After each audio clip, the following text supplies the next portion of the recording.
les enfants partent. Totalement peut-être partir qui claque la porte.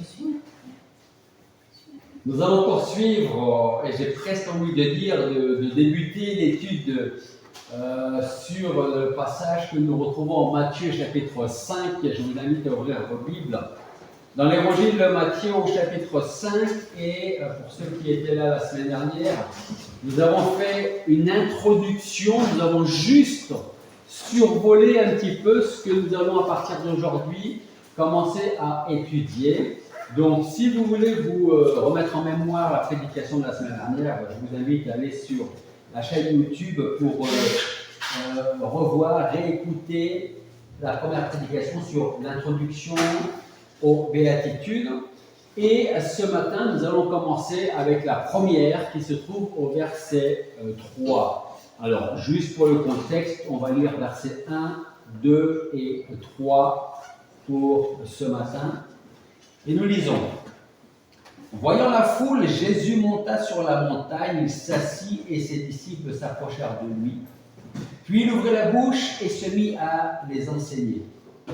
Heureux les pauvres en esprit, car le royaume des cieux est à eux. Alors, comme nous l'avons vu la semaine dernière, l'adjectif heureux que nous avons au début de chaque verset, ou en tout cas de chaque béatitude, signifie littéralement vous êtes bienheureux, vous êtes bénis.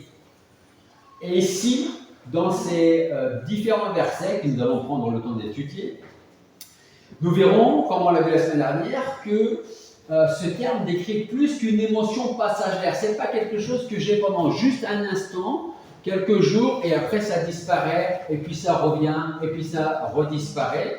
En fait, Christ nous parle du bien, et surtout du bien-être que Dieu accorde à tous ceux qui marchent selon sa volonté.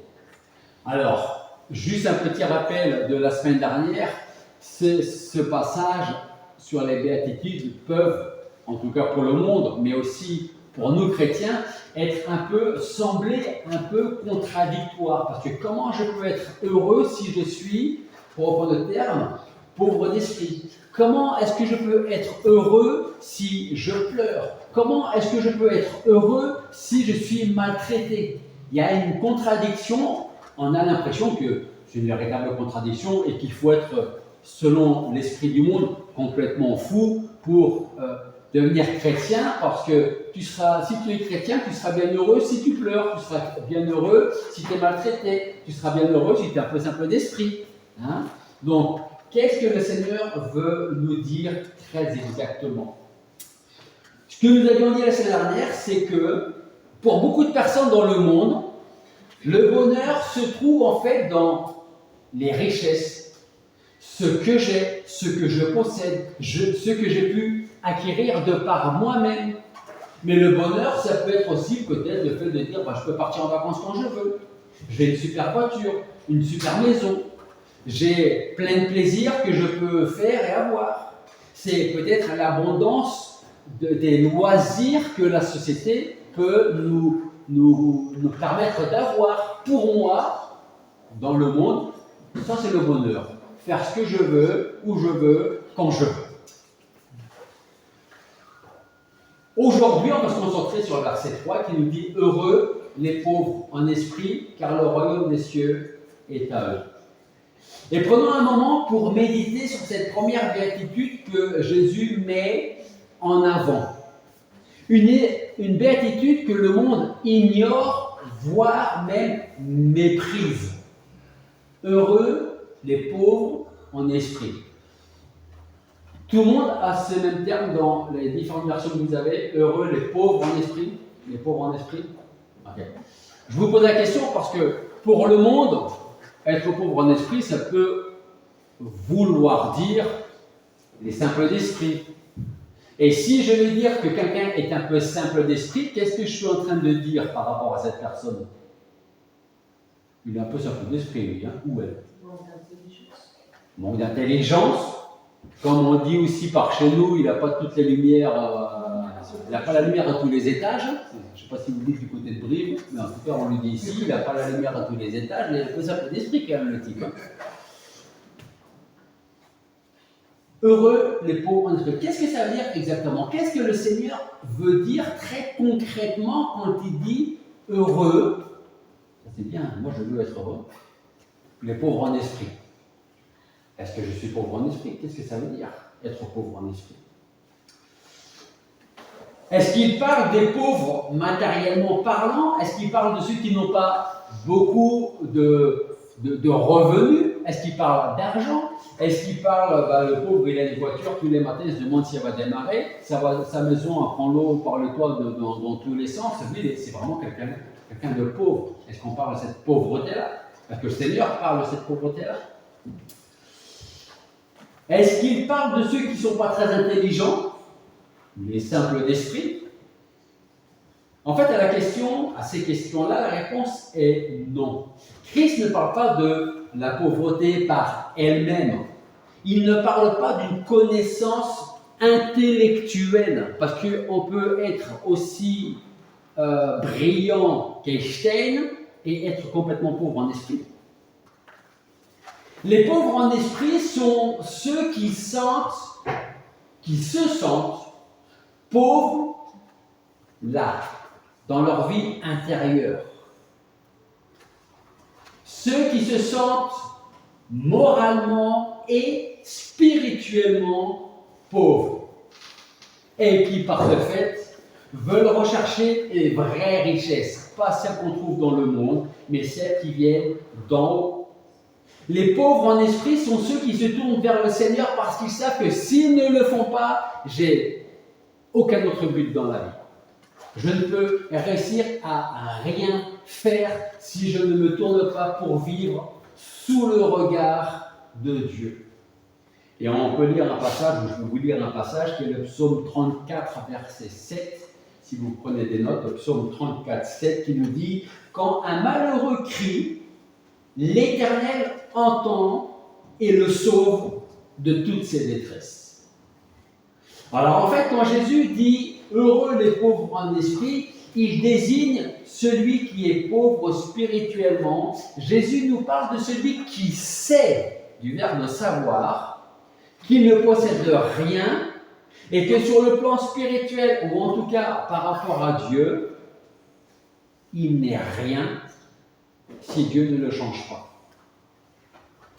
Alors de la même manière que les pauvres sont démunis de biens matériels, les pauvres en esprit reconnaissent leur pauvreté spirituelle.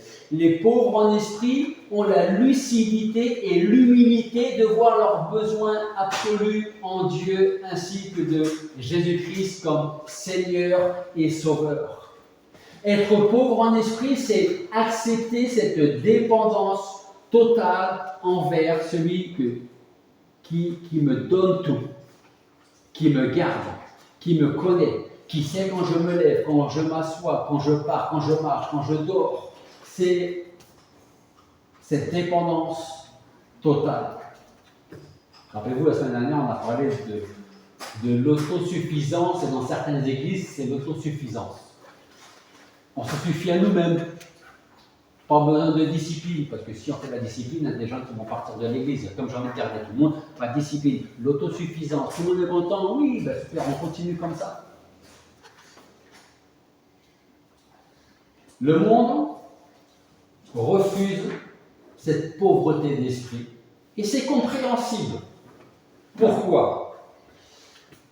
Parce que l'homme naturel, c'est-à-dire celui qui, en tout cas, n'est pas encore venu à Jésus-Christ, qui n'a pas dit « je crois en Dieu et en Jésus-Christ qui a donné sa vie pour des pécheurs comme moi ». L'homme naturel, par sa nature même, ne veut dépendre ni de rien, ni de personne. Et encore moins d'un Dieu que je ne vois même pas. Ou de quelqu'un qui serait mort sur une croix il y a 2000 ans, alors qu'il y a 2000 ans, je n'étais même pas là. La pauvreté en esprit fait partie de ces vertus qui s'opposent radicalement à la confiance en soi et à l'autosuffisance. Alors retenez bien une chose, être pauvre en esprit, ce n'est pas manquer de courage. Bien au contraire. Je dis ça parce que parfois, je l'ai déjà entendu dire, peut-être qu'avant de venir à Christ, vous l'avez peut-être dit vous un jour, ou vous l'avez peut-être entendu, cette expression qui dit la religion c'est pour les faibles, c'est une béquille pour les faibles. Hein? Ou Dieu est une béquille pour les faibles. Et quelque part, je suis d'accord. Parce que si je ne suis pas faible, je n'ai pas besoin de Dieu. Et si je n'ai pas besoin de Dieu, je m'autosuffis. Je subviens à mes besoins, je bosse comme un fou, je ramène de l'argent à la maison, j'ai besoin de rien ni de personne. Et au moins, j'ai des comptes à rendre à qui? À personne. Non, le pauvre en esprit n'est pas quelqu'un qui manque de courage, bien au contraire. Parce que celui qui est pauvre en esprit, il a justement le courage de dire je reconnais ma faillite spirituelle. C'est confesser mon indignité et ma disgrâce devant le Dieu qui est 3 fois saint. C'est admettre ma dépendance totale de lui et envers lui. Et vous savez, la Bible est pleine d'exemples de gens qui sont devenus de très grands serviteurs de Dieu et qui étaient très pauvres en esprit. Et je vais vous donner quelques exemples. Moïse. Tout le monde a entendu parler de Moïse. Alors que Dieu l'appelle pour conduire son peuple hors d'Égypte, qu'est-ce qu'il dit à Dieu? Moi, il dit, en Exode 3.11, je résume, parce qu'il y a une belle discussion entre Dieu et Moïse, mais je résume en disant, Exode 3.11, donc Dieu appelle et demande à Moïse, tu retournes en Égypte, tu vas confronter Pharaon, et tu dis, Dieu t'ordonne de laisser partir son peuple. Et Moïse, c'est ce qu'il répond, moi, qui suis-je pour aller vers Pharaon et pour le faire sortir d'Égypte les Israélites? Il va me mettre en pièces. Qui suis-je, moi, pour faire ça? Et vous connaissez la suite. Gédéon, quand il a été appelé par Dieu pour délivrer le peuple des Madianites, en Juge 6, 15, qu'est-ce que Gédéon va dire? Dieu l'appelle, tu y vas, je m'occupe de tout, hein, mais tu y vas. Qu'est-ce que Gédéon y répond? Il dit, Seigneur, avec quoi sauverai-je Israël? Voici ma parenté est la plus pauvre en Manassé. Et moi, je suis le plus petit dans la maison de mon père. Moi, je vais aller sortir les gens des griffes des Madianites. Et oui, c'est toi qui vas y aller. Oui. David. On est bien l'histoire de David aussi. Alors que Dieu lui promet d'affermir son trône, David va lui dire, qui suis-je, Seigneur éternel, et qu'est-ce que ma maison pour que tu m'aies fait parvenir jusque là où je suis, pour que tu me donnes tout ce que j'ai? Qui suis-je moi? Sans parler de ma maison. Après avoir été établi comme roi et avoir reçu la promesse que sa dynastie allait durer éternellement par la venue de Jésus-Christ, David entre dans une attitude d'adoration et de soumission. Qui suis-je, Seigneur éternel, et qu'est-ce que ma maison pour que tu m'aies conduit jusqu'ici et que tu m'aies accordé tout ce que tu m'as accordé? En fait, vous savez ce que fait David? Il fait ce que tous les pauvres d'esprit doivent faire. Il reconnaît son indignité face à la grâce imméritée de Dieu. Malgré son statut de roi, il ne s'attribue aucun mérite. Il est émerveillé par la fidélité de Dieu, alors que lui, il est tellement commis de péché. Un peu comme chacun d'entre nous. Qui suis-je, moi, un simple berger, pour avoir fait de moi ce que je suis aujourd'hui? Les pauvres en esprit reconnaissent qu'ils n'ont rien à offrir à Dieu pour mériter son royaume. David comprend que tout ce qu'il a, royaume, succès, promesses messianiques, tout vient de Dieu. Il n'a aucune autosuffisance dans son cœur. Tout ce que j'ai, c'est grâce à moi. Peut-être on va dire que Dieu n'avait pas d'autre choix que de le choisir. Il y a un autre exemple. Jérémie. Alors que Dieu lui parle par ces mots, Dieu parle à Jérémie et il dit « Avant que je ne te forme dans le ventre de ta mère, je te connaissais et avant que tu ne sortes de son sein, je t'avais consacré, je t'avais établi prophète pour les nations. » Et qu'est-ce que Jérémie va répondre? « Oh Seigneur éternel, je ne sais pas parler car je suis un jeune garçon. » Il était tout jeune. En fait, la richesse spirituelle commence toujours par l'aveu d'une pauvreté personnelle. C'est quand on cesse de s'appuyer sur ses propres forces, son propre savoir-faire, savoir-être, savoir parler, sa propre maison, à l'exemple de David, que le royaume de Dieu devient accessible. Et enfin, il y a un autre exemple, j'en ai deux. L'avant-dernier, c'est Pierre. J'aime bien Pierre. Parce que Pierre, c'est un peu nous tous. Bon, je vais jusqu'au bout. Un peu, ils veulent t'arrêter, ils vont devoir m'arrêter avant. Tu dois mourir, il faut qu'ils me tuent d'abord moi avant qu'ils arrivent jusqu'à toi. On est tous un peu, de temps en temps, du Pierre. Des pierres. Pierre, prenant conscience de sa divinité, de la divinité de Christ, va dire « Seigneur, retire-toi de devant moi, car je suis un homme pécheur. » Et retenons bien la différence que nous trouvons entre ce que le monde affirme et ce que les versets que nous venons de lire affirment. Le monde te dit, tu peux y arriver. Tu es capable d'accomplir tous les projets que tu veux, si tu le veux réellement et si tu as de l'ambition. Compte sur toi-même et sur tes capacités parce que tu le vaux bien et tu es capable de le faire. Le pauvre en esprit lui va dire, qui suis-je pour aller vers Pharaon? Ma parenté est la plus pauvre en Manassé, et je suis le plus petit dans la maison de mon père. Qui suis-je, Seigneur éternel, et qu'est-ce que ma maison pour que tu m'aies fait parvenir jusqu'ici? Vous voyez la différence? Et puis il y a un autre exemple que j'aime bien beaucoup aussi, c'est l'apôtre Paul. Paul est peut-être celui qui révèle le mieux cet état d'esprit de pauvre d'esprit. Il dit, car je suis, moi, le moindre des apôtres. Et d'ailleurs, je ne mérite même pas d'être appelé apôtre parce que j'ai persécuté l'Église de Dieu. Paul était un homme extrêmement brillant, cultivé et influent. Pourtant, il se définit comme le moindre des apôtres. Et je suis sûr que si vous deviez avoir, si on pouvait assister à une discussion entre Paul et Pierre, Jacques ou un autre, je pense que Paul, il serait là. Et les petits autres, là, petits, selon le monde, hein, petits, de pêcheurs, peut-être Matthieu, il sait peut-être plus compter que les autres, peut-être. Okay? Mais Paul, il était là, lui. Et les autres, ils étaient là. Et qu'est-ce qu'il dit, lui? Il dit, je suis le moindre, le plus petit. Parce que, pourquoi? Parce que j'ai persécuté l'Église de Dieu, alors que, aux yeux du monde, les petits, ils n'ont fait aucun mal contre l'Église de Dieu.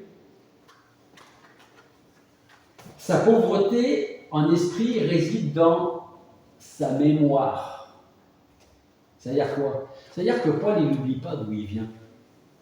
Paul n'oublie pas ce qu'il était avant, ni ce qu'il a fait avant de venir à Christ. Et il ne cherche pas à se justifier et il ne cherche pas à effacer son passé. Il vit avec ça. Le monde veut que nous soyons dignes de et par nos efforts. Paul, lui, reconnaît son indignité totale et c'est précisément parce qu'il se sait indigne qu'il peut recevoir les richesses du royaume de Dieu.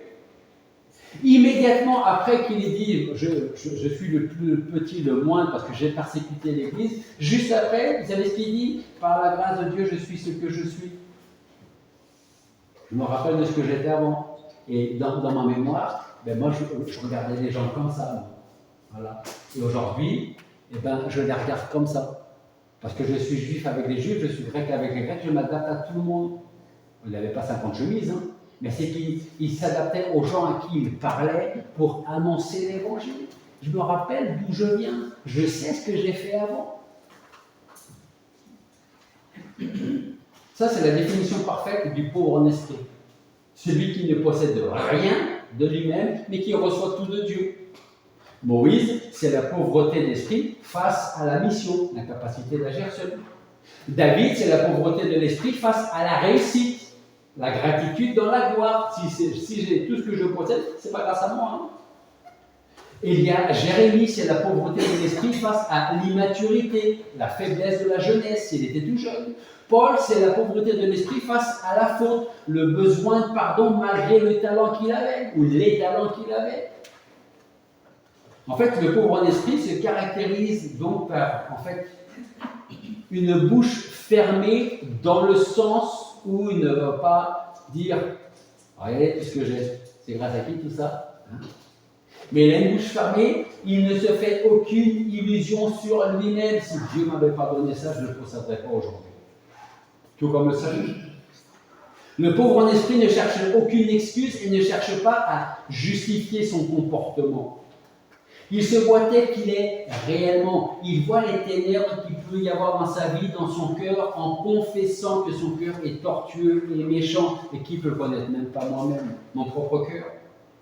Il voit sa petitesse, il voit la faiblesse, il voit sa pauvreté dans son âme. Il n'a aucune confiance en lui-même, en la chair, ni dans sa capacité de plaire à Dieu par son comportement.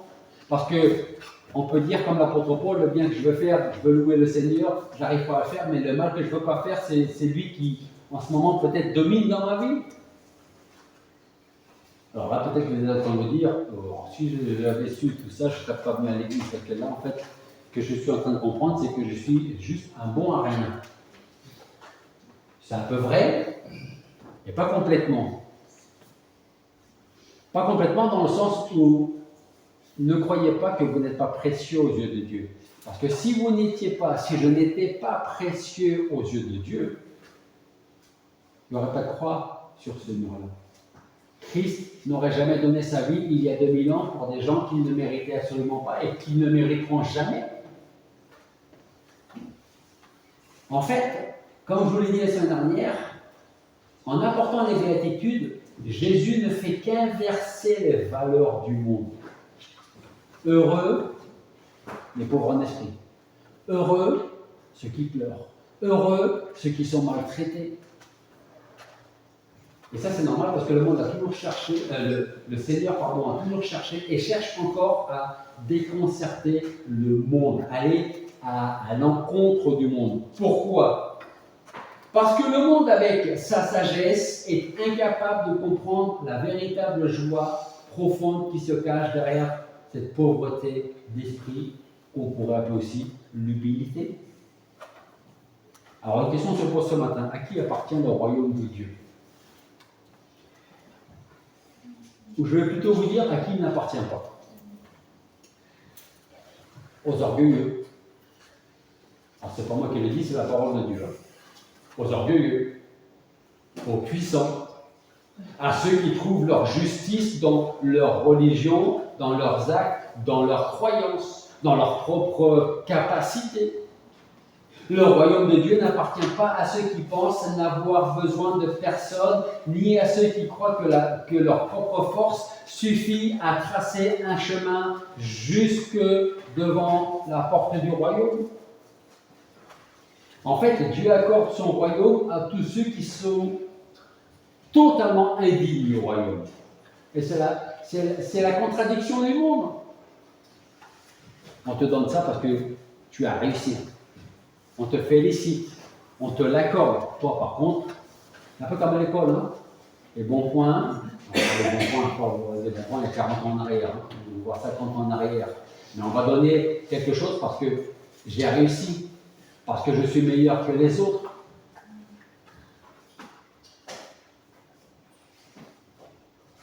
Ésaïe 66, versets 1 et 2 nous dit: ainsi parle l'Éternel. Le ciel est mon trône, et la terre, c'est mon marchepied. Quelle maison pourriez-vous me bâtir, et quel lieu serait celui de mon repos? Toutes ces choses, ma main les a faites, et elles sont toutes venues alors à l'existence. Et écoutez bien la fin du verset 2 qui nous dit: voici sur qui je porterai mes regards. Sur le malheureux. Vous, heureux. Et là, il dit: je porterai mes regards sur le malheureux qui a l'esprit abattu et qui tremble à ma parole. Le pauvre en esprit tremble en lisant la parole de Dieu parce qu'il dit tout ce qu'il y a là-dedans, je ne mérite pas. Je ne mérite pas, je ne méritais pas, je ne me mérite pas et je ne mériterai pas plus demain. Une dernière chose pour conclure cette première partie du verset 3. On verra la suite du pauvre en esprit. Vous avez vos Bibles ouvertes? Regardez Matthieu 5, verset 3 qu'on vient de lire. On va lire du verset 3 au verset 10. Et essayez de bien suivre la lecture avec moi. Verset 3. Heureux les pauvres en esprit, car le royaume des cieux est à eux. Heureux ceux qui pleurent, car ils seront consolés. Heureux ceux qui sont doux, car ils hériteront la terre. Heureux ceux qui ont faim et soif de justice, car ils seront rassasiés. Heureux les miséricordieux, car ils obtiendront miséricorde. Heureux ceux qui ont le cœur pur, car ils verront Dieu. Heureux ceux qui procurent la paix, car ils seront appelés fils de Dieu. Heureux ceux qui sont persécutés à cause de la justice, car le royaume des cieux est à eux. Est-ce qu'il n'y a pas quelque chose qui sort là? Est-ce qu'il n'y a pas un... Est-ce que vous voyez une différence entre ces 8 béatitudes?